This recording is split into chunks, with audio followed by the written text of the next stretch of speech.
Merhaba arkadaşlar, kanalıma hoş geldiniz. Bugün sizlere daha önce yapmış olduğum bebe yaka çalışmasının 4-5 yaş için biraz büyütülmüş halini anlatmaya çalışacağım.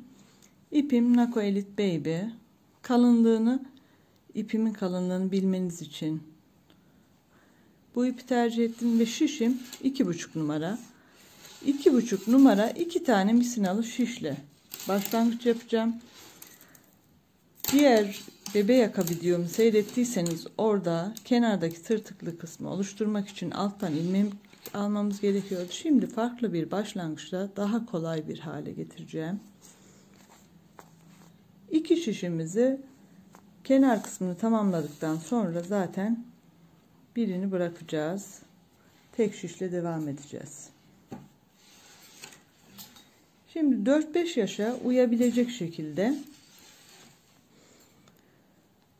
120 ilmek alacağım. Bakın ilk ilmeğimi bu şekilde öndeki şişime doladım. Daha sonra şöyle daha açık gösterelim. İlk şişimize doladık. Baş parmağımızdaki ipi arkadaki şişe doluyorum. İşaret parmağımdaki ipi ön şişe sırasıyla bir arkaya bir öne.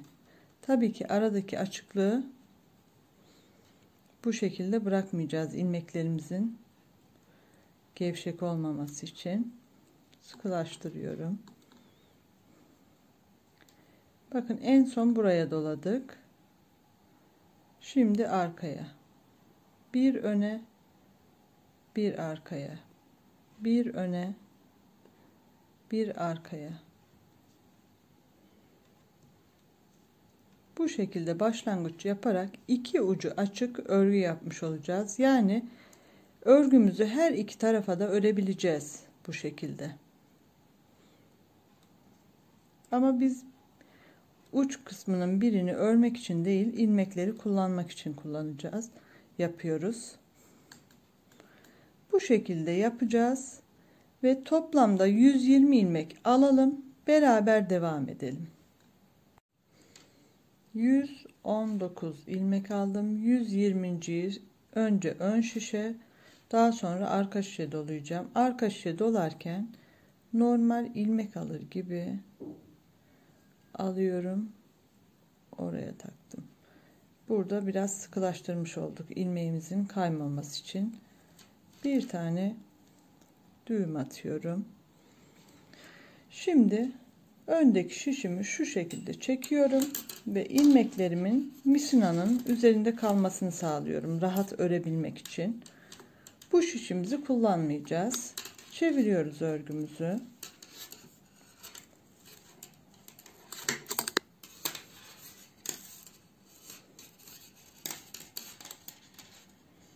Çok güzel bir yöntem, emin olun. Bu yöntemi uyguladığımızı gördüğünüzde siz de beğeneceksiniz. Şimdi bu sırada bütün ilmeklerimi ters olarak öreceğim.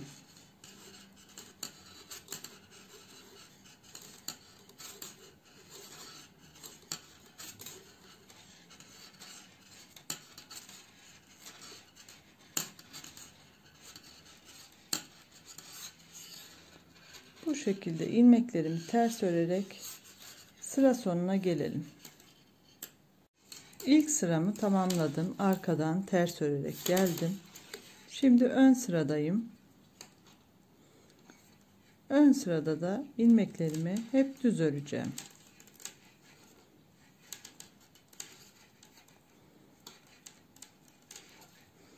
Bakın diğer ilmeklerimiz misinanın üzerinde duruyorlar.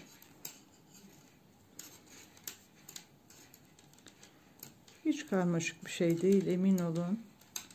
Ve zaten uç kısmını yaptığımızda ikinci şişimizi devreden çıkaracağız. Bu şekilde bütün ilmeklerimizi ikinci sıramızda düz örelim. Sıra sonuna gelelim. İkinci sıramı da tamamladım, bakın. Şimdi Üçüncü sıramızdayız.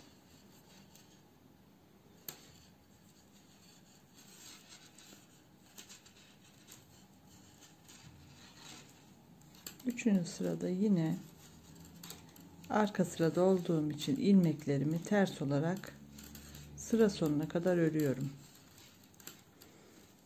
Sadece bilmeyenler için, anlaşılması için her sıranın başlangıcını yapıyorum. Gereksiz yere uzatmak istemiyorum ama hiç bilmeyenlerin de izleyerek yapabilmesini istediğim için bu şekilde yapıyorum. Bu sırada yine ters öreceğiz ve sıra sonuna geleceğiz.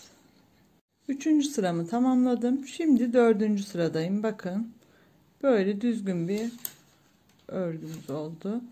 Her iki ucunda da ilmeklerimiz var. Ve dördüncü sırada yine ilmeklerimizi ön sırada olduğumuz için düz örüyoruz.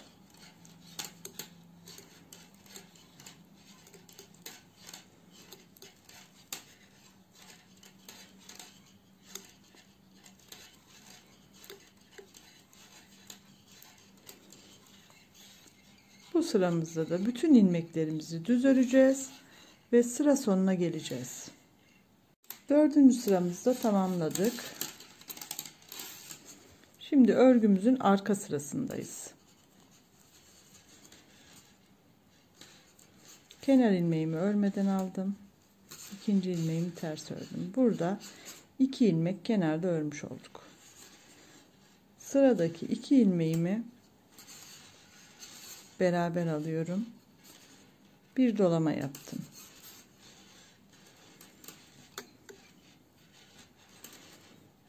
İki ilmeği beraber aldım. Bir dolama yaptım. Bir kez bir dola yapıyoruz. Bir ilmek kapatmış oluyoruz. Burada eksiltmiş oluyoruz. Bir dolama. Bir kez bir dola. Bir kez bir dola. Bir kez bir dola.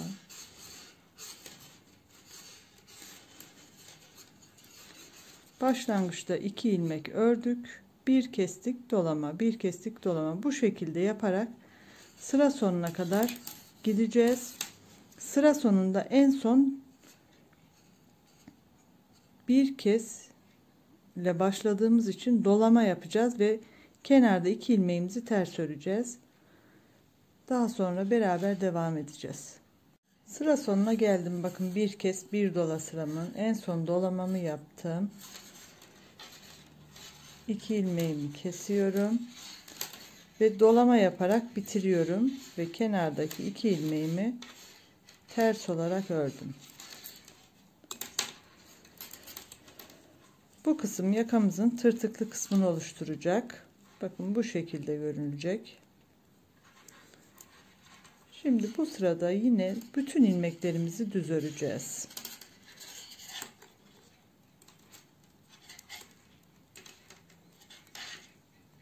Doladığımız ilmekleri de diğer ilmekleri de düz olarak örüyoruz.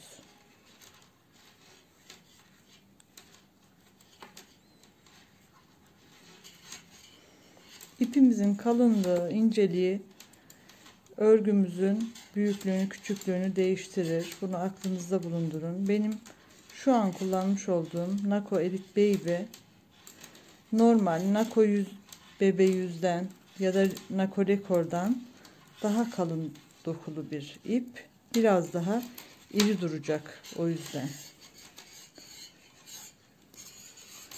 Bu şekilde bütün ilmeklerimizi düz örelim. Bu sırada sıra sonuna gelelim. Ön sıramı tamamladım. Şimdi arka sıradayız. Arka sıramızda ilmeklerimizi ters olarak örüyoruz.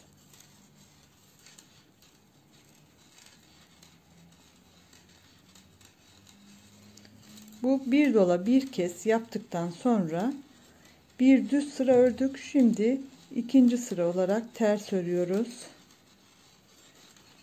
Şu ajuru yaptıktan sonraki ikinci sıramız yani. Bu sırayı da bu şekilde ters örerek sıra sonuna gelelim. Örgümüzün ön sırasındayız. Bakın ajurumuz gayet belirginleşti 2 sıra ördükten sonra. Bir önden bir arkadan 2 sıra ördük. Şimdi ön taraftan yine düz ilmek olarak öreceğiz. 3. sıradayız.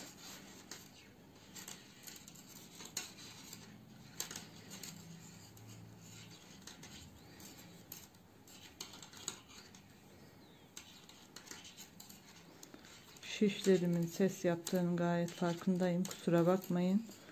Ama ikinci şişimizden kurtulmamıza az kaldı.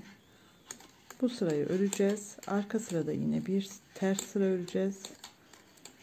Ve ondan sonra şişimizden kurtulacağız. Bu şekilde ilmeklerimizi düz öreceğiz. Yine sıra sonuna geleceğiz. Ve ajurdan sonraki 3. sıramı da tamamladım. Şimdi 4. sıramdayım.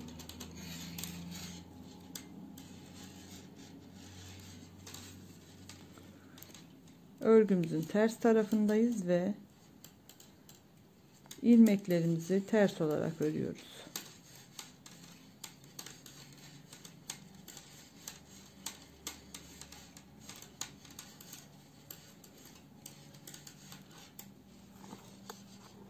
Pardon. İpimi kameraya taktım.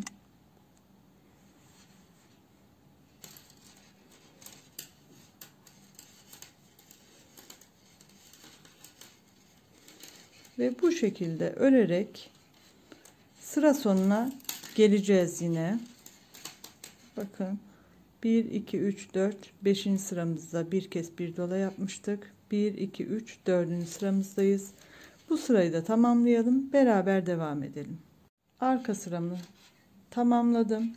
Şimdi ön taraftayız. Diğer şişimi de ilmeklerin üzerine içerisine geçiriyorum. İkisi aynı hizada olacak. İpimiz ön kısımda.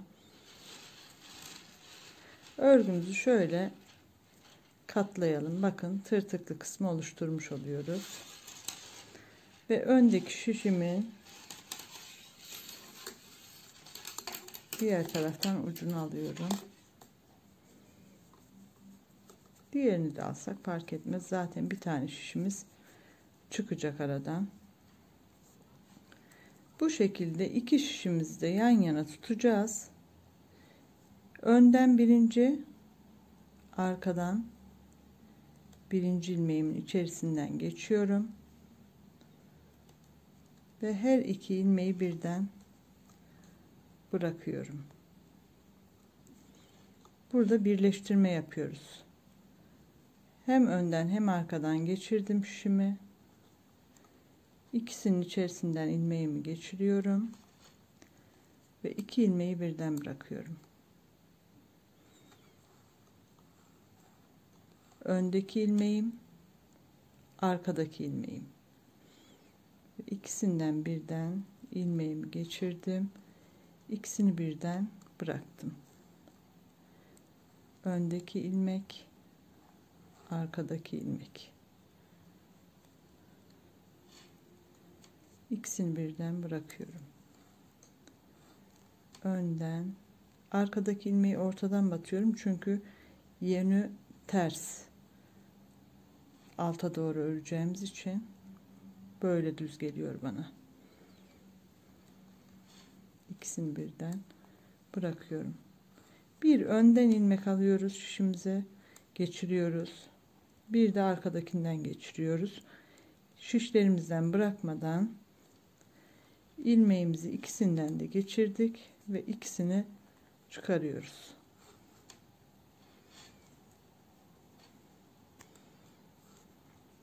İlmekleri birleştirme yöntemi ve burayı 2 kat yapmış olduk.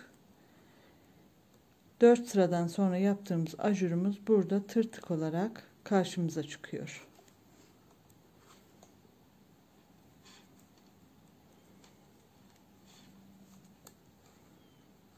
Böyle bir önden bir arkadan. Umarım anlaşılır olmuştur.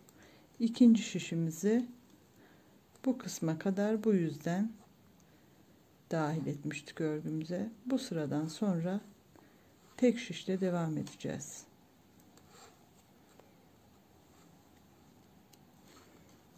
İkisini birden bırakıyorum. Son kez beraber yapalım. Öndeki ilmekten ve arkadaki ilmekten geçiriyorum şişimi. İlmeğimi doladım ve her ikisinden ilmeğimi çıkartıyorum. 2 ilmeği de bıraktım. Bu şekilde yakamızın kenar kısmını elde ediyoruz. Tüm ilmeklerimizi aynı şekilde birleştirerek sıramızı tamamlayalım ve kaldığımız yerden beraber devam edelim. Bütün ilmeklerimi birleştirerek bakın böyle tek şişe indirgedik, diğer şişimizi bıraktık. Kenarımız bu şekilde tırtıklı olacak. Yakada haroşa örgü kullanıyorum ve her iki taraftan düz ilmek örerek yapıyorum haroşayı ben. Kenar ilmeğimi örmeden alıyorum ve diğer ilmekleri düz olarak öreceğim. Sıra sonuna kadar.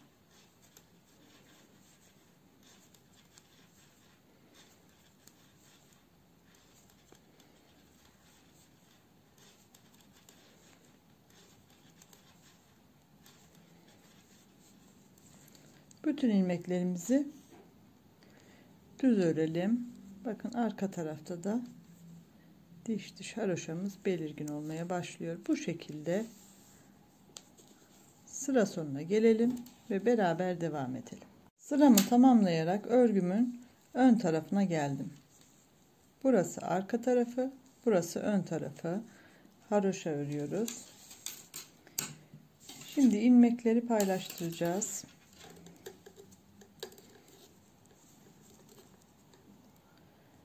Başlangıçta herhangi bir işlem yapmayacağız. Bu uçtaki ilmeklerimizi dönüşte ayıracağız.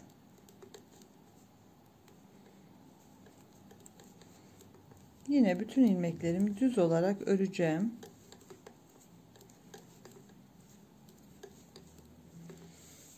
Ve örgümüzün sonunda 1 2 3 4 5 6 7 8 9 10 11 12 13 14 15 16 17 18 19 20 tane ilmeğimiz kalana dek örelim. Buradan beraber devam edelim. Sıra sonuna geldim. Burada 20 tane ilmek bırakacağımı söylemiştim. Tekrar sayalım. 2 4 6 8 10 12 14 16 18 20. Son ilmeğimi örmüşüm. Bunu örmeyeceğim. Örmeden sağ şişimi alıyorum. İpimi buradan arkaya geçiriyorum. Ve döndüm. Burada 20 ilmeğimiz örmeden kalacak. Şimdi bu ilmeğimi yine örmeden sağ şişimi alıyorum, ilk ilmeğimi. Diğer ilmeğimden düz örmeye başlıyorum.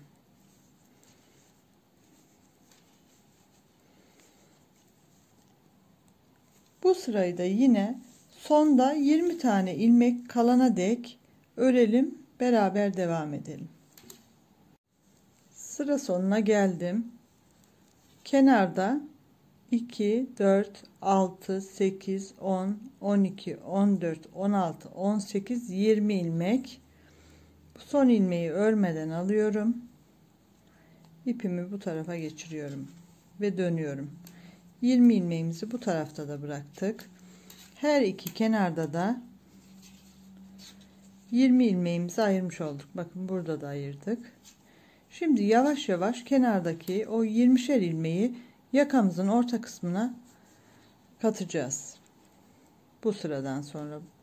Şimdi yine diğer ayrım yerine kadar bütün ilmeklerimi düz olarak öreceğim. Ve örgümüzün son birkaç ilmek kalana dek örelim ve buradan beraber devam edelim. Sonda 20 ilmeğimi bıraktığım yere geldim. Sondan 2 ilmeğimi de örmedim. Bunu örüyorum. İkinci ilmeğimi alttan ipi dolayarak, etrafına dolayarak geçmiştik. Bunu örmeden almıştık bu ilmeğimizi. Şu şekilde takıyorum. 2 ilmeği, 2 kat ilmeğimizi beraber alıyorum. Burada bir delik, kötü görüntü oluşmaması için yapıyorum bu işlemi. Şimdi buradaki 20 ilmekten 2 tanesini beraber alıyorum.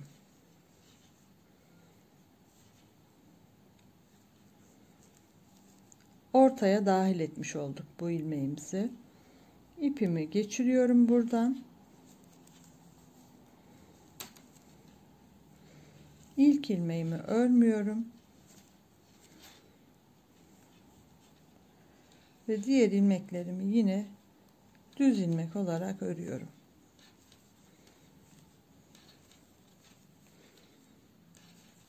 Bu sırada yine işaretli yerden son 2 ilmeğimize kadar, işaretli yerden önceki son 2 ilmeğimize kadar örelim ve devam edelim. Orta kısmı ördüm. Son 2 ilmeğim kaldı. Ve bakın burada dolayarak geçmiştim. İlmeğimi örmemiştim.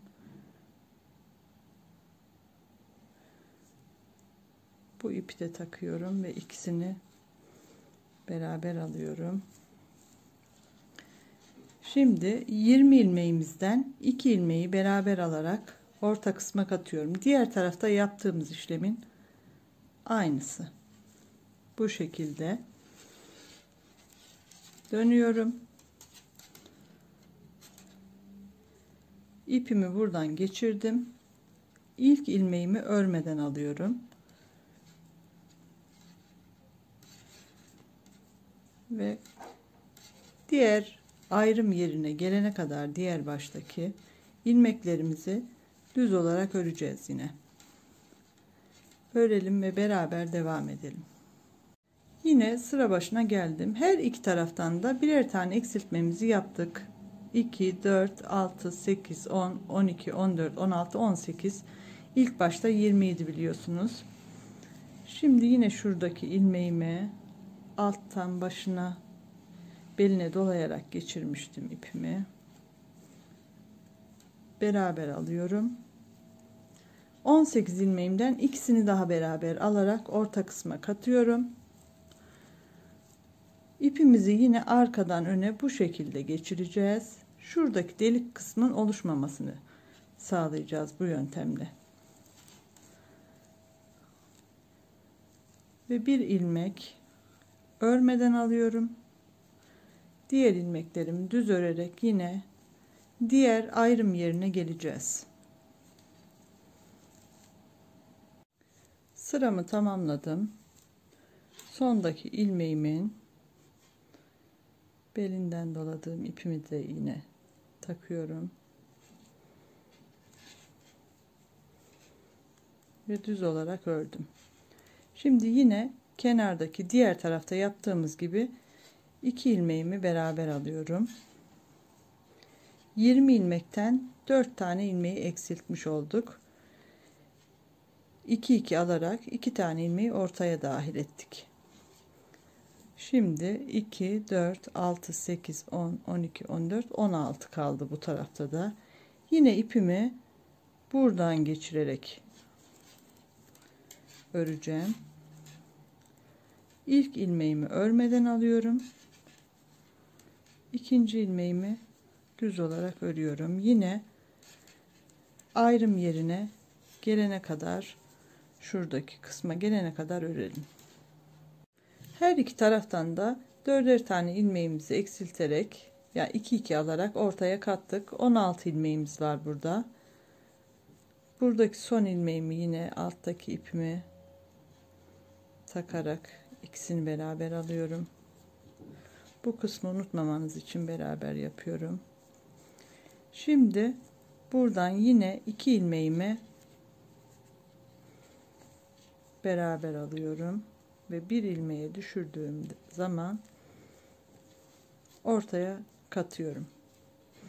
Bakın burada hafiften bir delik oluştu. O yöntemi uygulamazsak düzgün bir görüntü ve daha büyük bir delik olabilir. Şöyle ipimi geçirdim. Yine ilk ilmeğimi örmeden alıyorum ve düz örmeye devam ediyorum.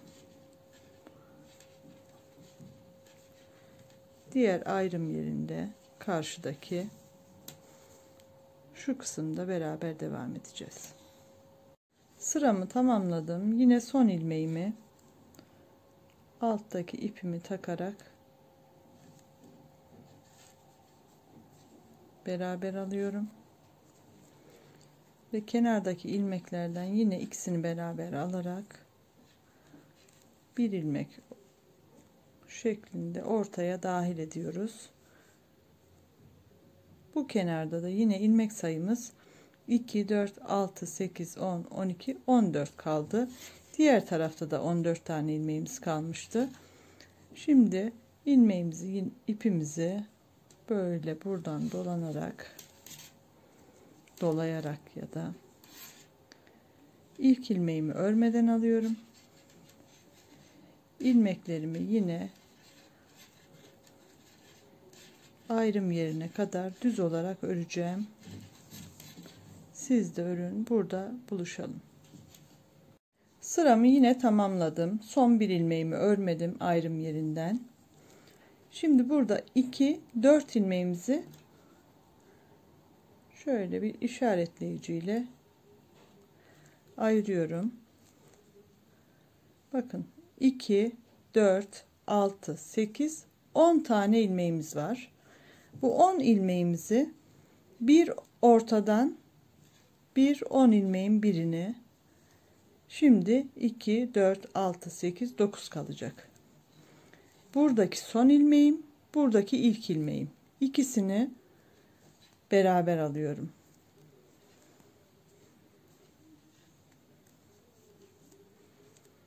Bu şekilde beraber aldım. İpimi yine böyle dolaştırıyorum.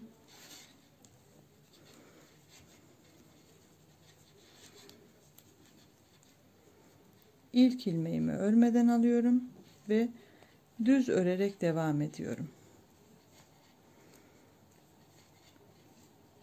Diğer ayrım yerine gelene dek.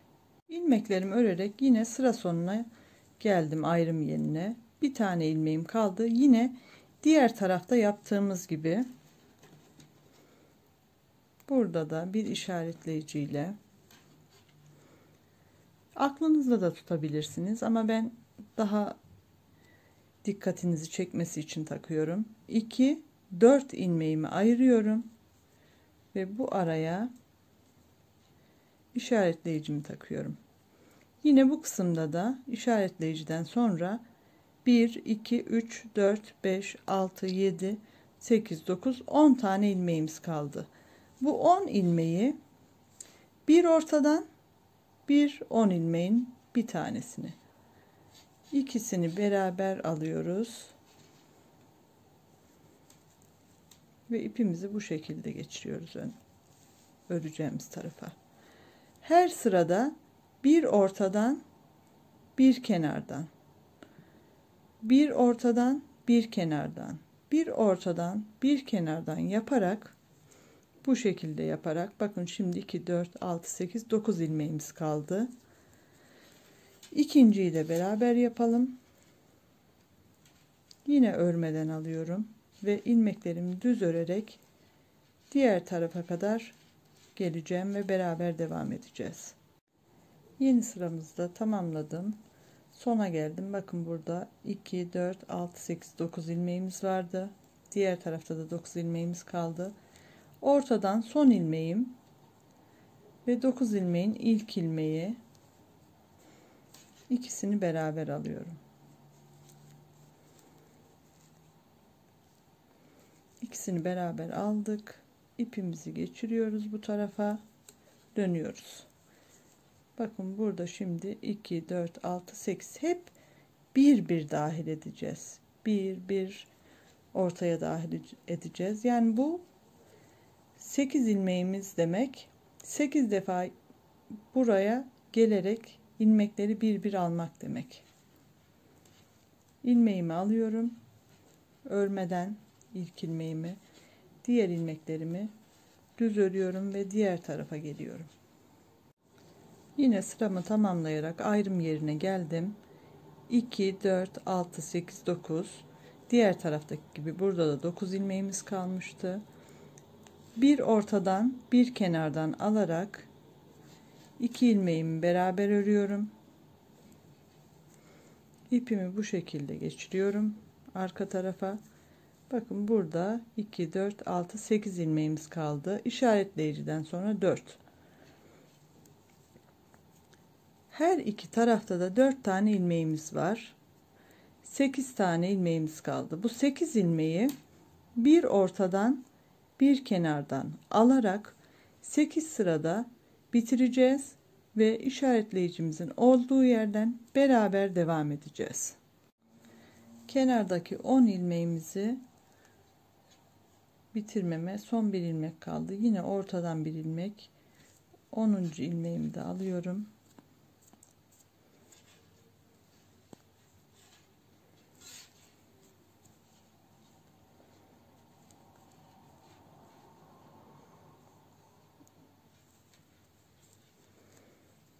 İpimi yine böyle öne geçirdim. Bakın işaretleyicime geldim. 4 tane ilmeğimiz kaldı.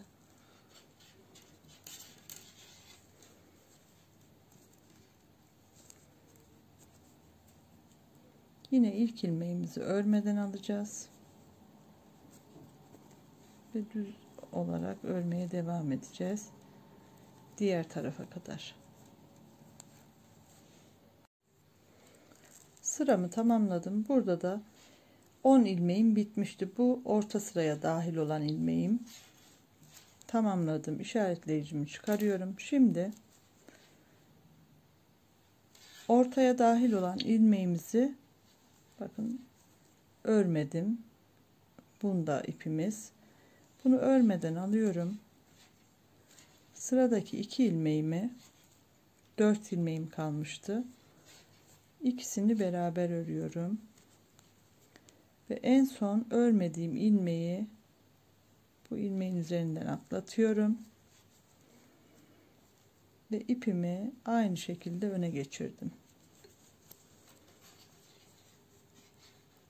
İlk ilmeğimi örmeden alıyorum. Diğer ilmeklerimi örerek karşı tarafa kadar gideceğim ve orada beraber devam edeceğiz yine.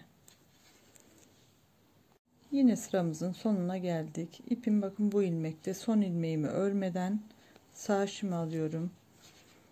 4 ilmeğin ilk 2 ilmeğini beraber alıyorum ve örmediğim ilmeği en sonki ilmeğimin üzerinden atlatıyorum ve ipimi ön tarafa geçirdim. 2 ilmeğimiz kaldı sadece. İlk ilmeğimi örmeden aldım ve diğer ilmeklerimi düz olarak örüyorum. Yakamın diğer tarafına giderken orada beraber devam edeceğiz.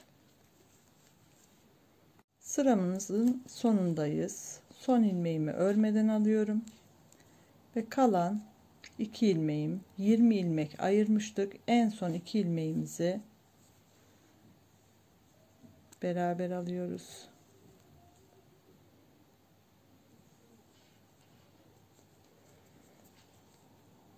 Ve örmeden aldığım ilmeği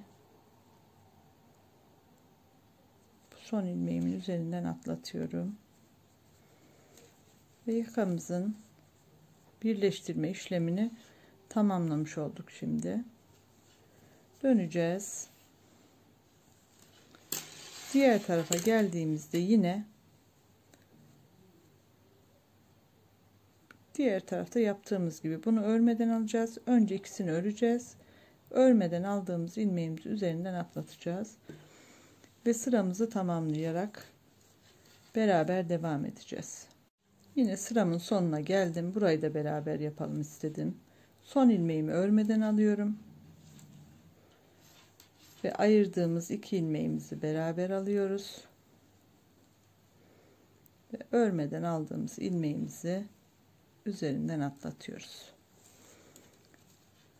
Şimdi bu sırada kaç ilmeğimiz kaldı beraber sayalım. 2, 4, 6, 8, 10, 12, 14, 16, 18, 20, 22, 24, 26, 28, 30, 32, 34, 36, 38, 40, 42, 44, 46, 48, 50, 52, 54, 56, 58, 60, 62, 64, 66, 68, 70, 72, 74, 76, 78, 80, 82, 84, 86 tane ilmeğimiz kaldı. Buradan 86 ilmeğimizden ara ara eksiltmeler yaparak 13 tane ilmek eksiltelim.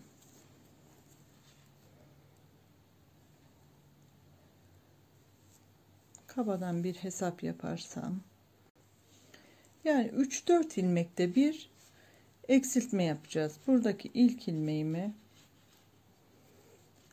örmeden alıyorum.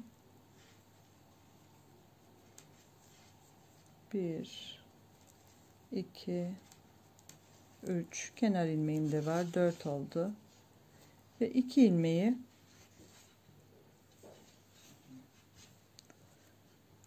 şu şekilde beraber alıyorum. 1 2 3 ilmek öreceğim şimdi. Siz ayarlayın, denk getirdiğiniz gibi 3-4 ilmekte bir keserek 13 tane ilmek eksiltelim. Toplamda 73 ilmeğimiz kalsın ve beraber devam edelim. Sıramı tamamladım. 13 tane eksiltmemi yaptım. Toplamda 73 tane ilmeğimiz kalacak. Yine beraber sayalım.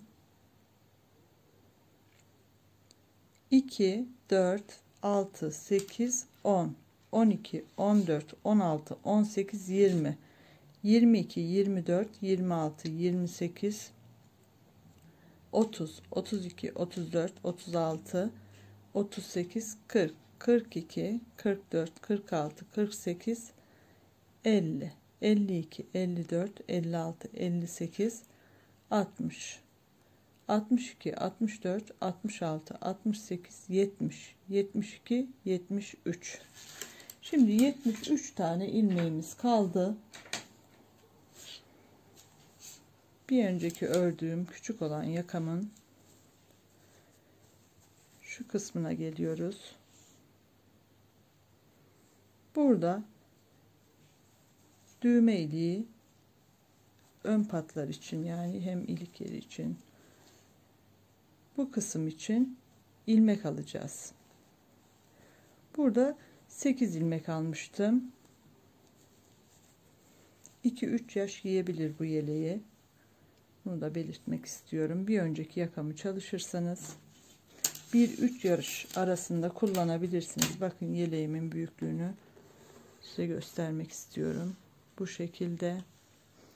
Bir de videoda bebe yakalı hırka çalışmıştım 1 yaş için. Aynı yaka, aynı sayıda ve biri küçük, biri büyük. Şuradaki artırma sayılarını çoğaltarak yaşımızı büyütebiliriz. Bu ceketimin yapımı, model yapımı ayrıca bir videoda kanalımda mevcut. Yeleğimi çalışmadım. Ama yeleğimde de model olarak timsah sırtı, krokodil modeli diye geçiyor. Bu modeli video olarak göstermiştim. Bu da 2,5-3 yaş arası rahatlıkla giyebilecek bir büyüklükte. Şimdi yakamızın eksiltme sırasını tamamladık. Şimdi kenar patlar için artırma sırasındayız. Her iki kenardan da artıracağız. Bakın ilmeğin içinden bir ilmek çıkarıyorum. Bu ilmeği bırakmıyorum. Diğer ilmeği, çıkardığım ilmeği de tersten takarak bir artırma yapmış oluyorum. Aynı şekilde ilmeğimi aldım. Bunu çıkarmıyoruz. Çıkardığımız ilmeği de tersten takıyoruz. 2 oldu. Bu biraz büyük ceket olacağı için 10 tane kullanalım. Patlarımız için ya da lastik de diyebiliriz. 3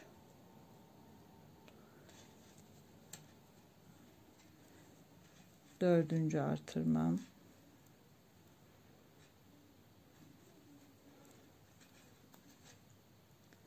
5. artırma, hiç şişimi çıkarmadan 6. artırma,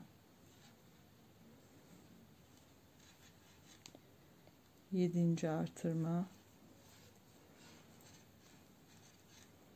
8. artırma, 9. artırmamız ve 10. artırmamız.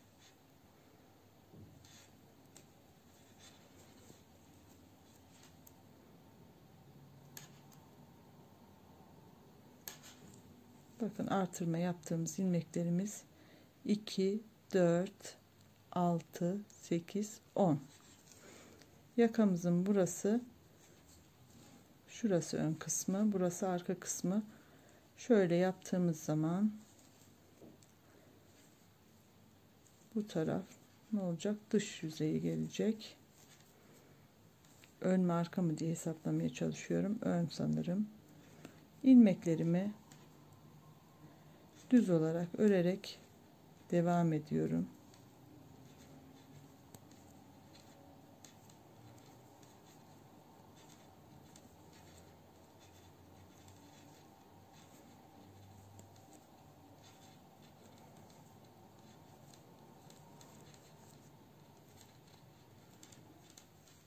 Bu şekilde bütün ilmeklerimizi düz örelim. Sıra sonunda beraber devam edelim. Artırmış olduğumuz taraftan örerek sıra sonuna geldim. Şimdi bu tarafta da artırma yapacağız. Yine aynı şekilde ilmek çıkarıyorum. 1 2 3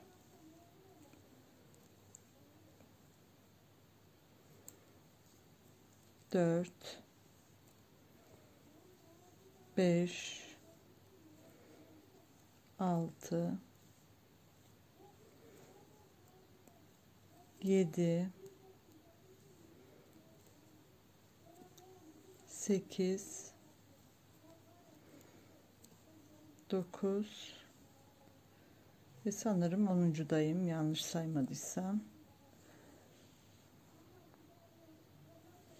Bir önceki ilmeğimde bıraktım sanırım. Burada hata yaptık. İlmeklerimizi bırakmayacağız. 2 4 6 7 içinden ilmek alıyorum, diğerini bırakmıyorum. 8 9 ve 10. ilmeğimi de örüyorum. Yine haroşa örmeye devam ediyoruz. Yakamızın örgüsü haroşa. Şuradan anlatayım size tekrar. Bakın yakamızı tamamladıktan sonra artırma işlemini de yaptık. Artırma işlemini yaptıktan sonra 8 sıra haroşa öreceğiz. Yani önden 4 diş, arkadan 4 diş olacak. 1 2 3 4, şurası geçiş yeri zaten. 4 diş örüyoruz. Yani önden arkadan öreceğiz ve 1-2 sıra sonra iliğimizi açmayı unutmayalım. Şöyle daha netleştirmeye çalışıyorum size. Evet, şurası. Bu kısmı öreceğiz 8 sıra ve ilk iliğimizi açacağız. Daha sonra ilmeklerimizi ceket, yelek ya da nasıl ayıracağımızı da anlatacağım ve videomu sonlandıracağım. Ve 4 sıra haroşa işlemini tamamladık. Bakın 1 2 3 4 diş. Buradan 5 diş görünecektir. 2 4 5, çünkü buradaki ilmeklerimizi önce almıştık. Şimdi 10'ar tane 2 4 6 8 10 pat ilmeğimi ayırdım, işaretleyici taktım. İlk iliğimi de taktım, pardon, açtım ve bu kenarda da yine 2 4 6 8 10 tane ilmeğimi ayırdım, işaretleyici taktım. Şimdi iki işaretleyici arasındaki, yani şu pembe işaretleyicimle yeşilin arasındaki ilmek sayımız 73 kalmıştı. 73 ilmeğimize 22 tane artırma yapacağız. Toplamda 95 ilmeğimiz olacak. Buradan buraya kadar olan kısımda 22 artırma yapacağız ve toplam 95 ilmeğimiz olacak. Kenar patlarımız dahil değil. Bunları saymıyoruz. 10'ar tane ilmeğimizi her iki taraftaki. Bu kısmı 95 ilmeğe getirebilmek için 3 ilmekte bir artırma yapacağız. Birkaç seferde 4 ilmekte bir artırma yaparsanız tam denk gelecektir. Bunu tam hesaplamadım ben. Ama ara ara artırma yaparak 95 ilmeğimizi elde edeceğiz.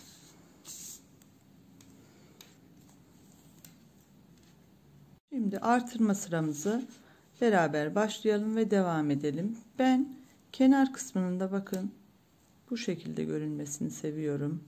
Haroşa örgülerde. Böyle olması için kenar ilmeğimi, ipimiz arkaya böyle kenardan geçiriyorum. Kenar ilmeğimi örmeden alıyorum ve diğer ilmeğimi örerek devam ediyorum.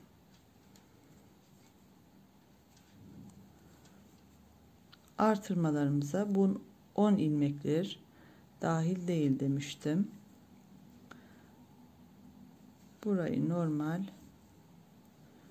örüyoruz. 3 ilmekte bir artırıyoruz yanılmıyorsam. 3-4 defada 4 ilmekte bir artırırsak tam denk gelecektir. İşaretleyicimi takıyorum. Bakın ilk başlangıçta 1 2 3 ilmek örüyorum. 4. ilmekte önce ortadan arkaya doğru arkadaki katından batıyorum. Bir ilmek çıkardım.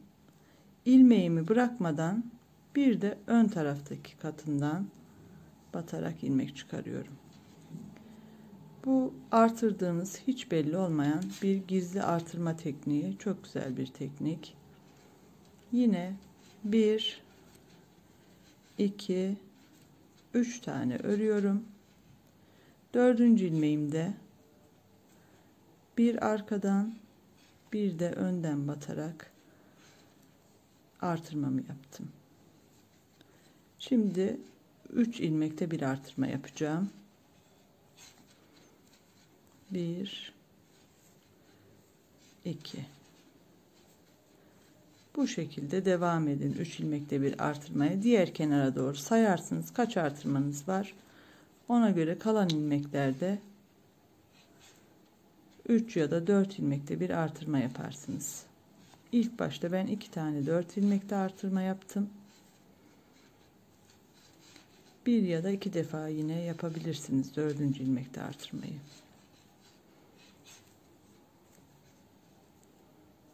Bakın burada artırdığımız ilmek 3. ilmekte artırmamı yapacağım yine.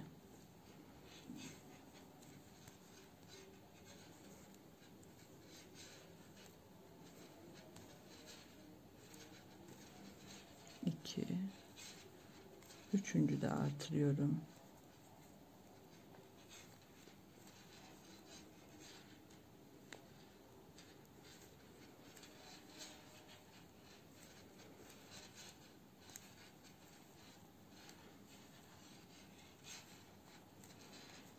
birinci ve aynı ilmekten ikinci ilmeğim. Bu şekilde artırmalarımızı yaparak sıra sonuna gelelim ve beraber devam edelim. Artırmalarımı yaparak sırayı tamamladım. Şimdi bu sırada bir sıra düz öreceğiz.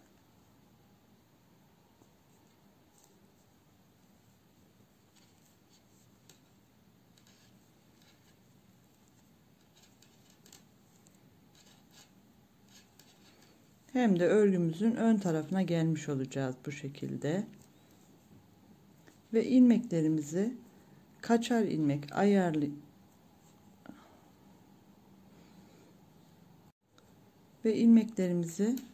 kaçar tane ayıracağımızı ayarlayacağız ve videomuzu sonlandıracağız. Her ne yapmak istiyorsanız yelek ya da ceket, ona göre istediğiniz modeli, istediğiniz büyüklükte artırma yaparak örebilirsiniz.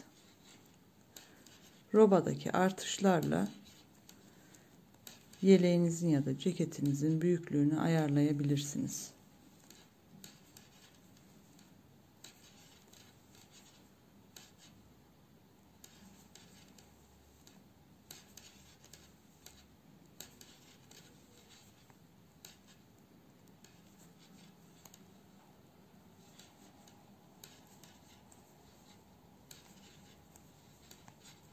Bu şekilde bakın, artırdığımız ilmeklerimizi görmeniz açısından herhangi bir pürüz yok, arkada da önde de. Bu şekilde bütün ilmeklerimizi düz örelim, sıra sonuna gelelim ve beraber devam edelim. Yine bir sıra düz ördüm ve yeni sırama başlangıcımı yapacağım. Şimdi ilk ilmeğimi örmeden alıyorum ve patları katmıyoruz demiştim ortadaki ilmeklerimize. 10 tane ilmeğimi örüyorum ilk başta. Burayı dilerseniz 8-9 ilmekte yapabilirsiniz, tercih size bağlı. Ben biraz büyük olacağı için, ipim de kalın, bayağı bir iri düştü, o yüzden biraz kalın yapmak istedim. Şimdi burada ilmeklerimizi nasıl paylaştıracağız? 95 ilmeğimizi tüm yakaya örgümüze yayacağız. Öndeki 10'ar tane patları dahil etmiyoruz demiştim. Önce 15 tane ilmeğimizi örelim. İşaretleyicimizden sonra 1 2 3 4 5 6 7 8 9 10 11 12 13 14 ve 15 tane ilmeğimiz oldu. 1 2 3 4 5 6 7 8 9 10 11 12 13 14 15 15 ilmek olduktan sonra bir tane işaretleyici takalım. Buna hiç gerek yok bir iki sıra sonra. Neden? Çünkü yaptığımız artırmalar zaten minik delikler oluşturacak ve nerede artırma yapacağımızı anlayacağız. Bir tane şişime dolama yapıyorum.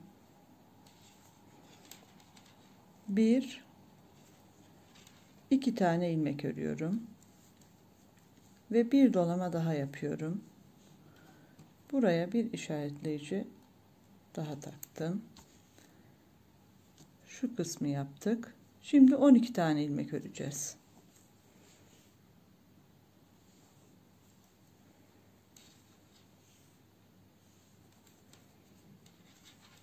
Bir,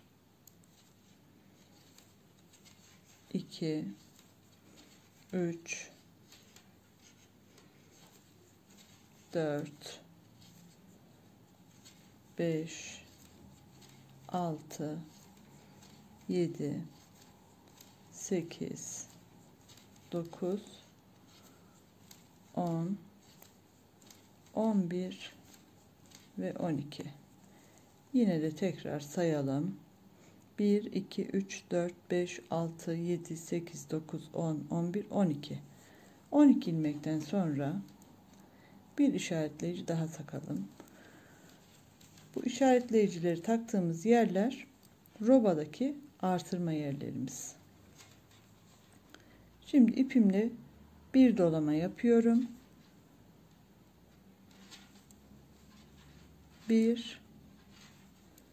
2 tane ilmek ördüm ve bir dolama daha yapıyorum.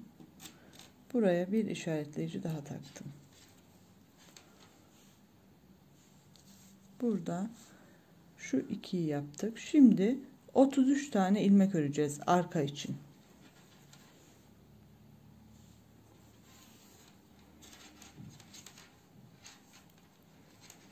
Bir, 2, 3, 4,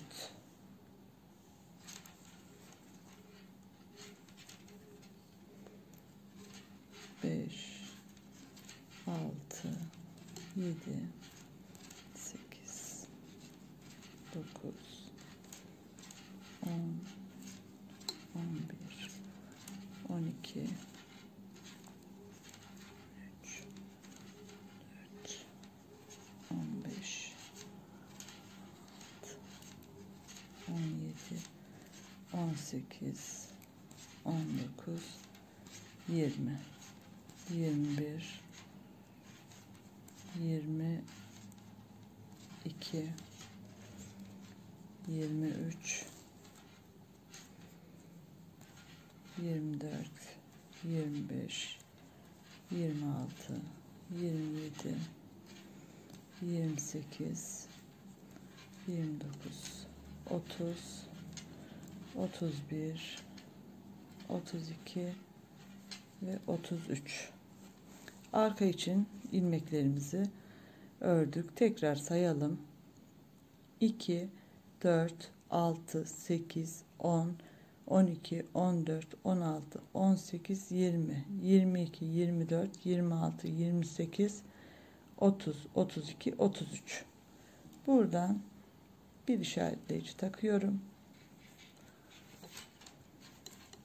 Bir dolama yaptım.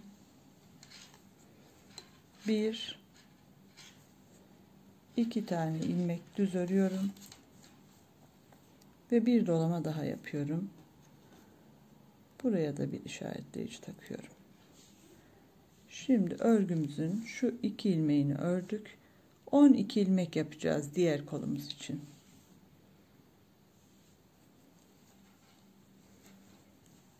Bir,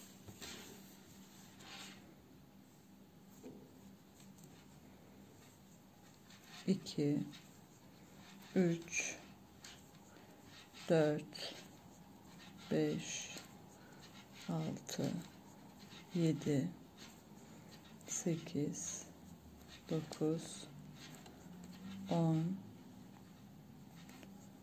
11 ve 12. Sayalım. 1, 2, 3, 4, 5, 6, 7, 8, 9, 10, 11, 12 tane. Şimdi buraya da bir işaretleyici takıyorum. Bir artırmamı yapıyorum, dolamamı. 1, 2. Bir dolama yapıyorum. Bir işaretleyici daha takıyorum. Şuradan gösterecek olursak 12'yi yaptık. 2'yi de yaptık artırmalarımızda. Şimdi 15 tane ilmek öreceğiz ön taraf için.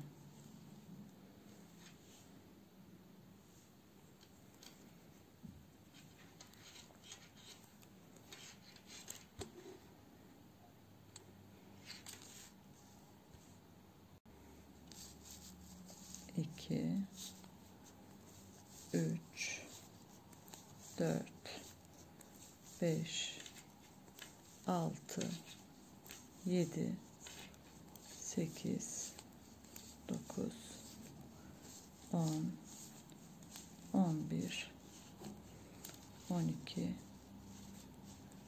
13, 14 ve 15. Bakın işaretleyiciden sonra 1, 2, 3, 4, 5, 6, 7, 8, 9, 10, 11, 12, 13, 14, 15 tane ilmeğimizi ördük. İşaretleyicimi takıyorum ve kenardaki 10 tane ilmeğimi de örüyorum.